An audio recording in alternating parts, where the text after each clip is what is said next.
We provide you the platform to turn your dreams into reality. Give wings to your aspirations with KR Mangalam University. तो आने वाले वक्त में हालात किस तरीके के नजर आते हैं पूरी दुनिया के लिहाज से ये समझना बेहद जरूरी है। दो खास मेहमान हमारे साथ जुड़ चुके हैं। एयर कमांडर रिटायर्ड नब कुमार मेहता साहब हमारे साथ हैं और हमारे साथ major general retired Ranjan Mahajan ji भी जुड़ चुके हैं। आप दोनों का बहुत बहुत स्वागत है। मेहता साहब, सबसे पहले आपसे समझना चाहूंगा, ये जो पिछले 24 घंटे में घटा है इजराइल और ईरान के बीच में, इसका वाइडर इम्पैक्ट कुछ आपको नजर आता है आने वाले वक्त में? देखिए, जैसे सब जानते हैं हम कि ईरान इजराइल की जो कन्फ्लिक्ट है वो अभी नहीं है, पिछले 3 दशक से वो ज़्यादा समय चल रही है।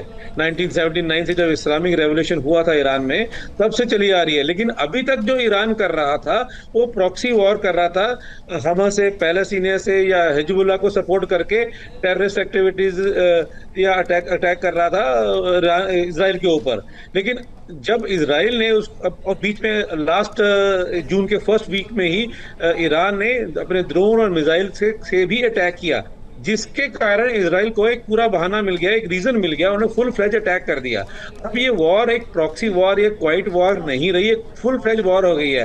और ईरान, जैसे ईरान नहीं चाहता कि इजराइल का एग्जिस्टेंस ही हो, खत्म करना चाहता है। और इजराइल को एक बहुत बड़ा डर है कि अगर ईरान न्यूक्लियर पावर बन गया तो पूरा समकक्ष बदल जाएगा।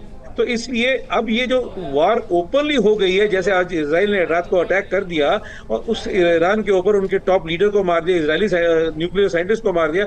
अब ये लोकली कन्फाइंड वॉर नहीं रही है। अब ये पूरे वेस्ट एशिया में इसका बहुत ज्यादा फैलाव हो जाएगा और इसको संभालना। मेजर जनरल महाजन साहब, आप सहमत हैं मेहता साहब की बात से? आपको लगता है कि अब इसका वाइडर इम्पैक्ट नजर आएगा आने वाले दिनों में?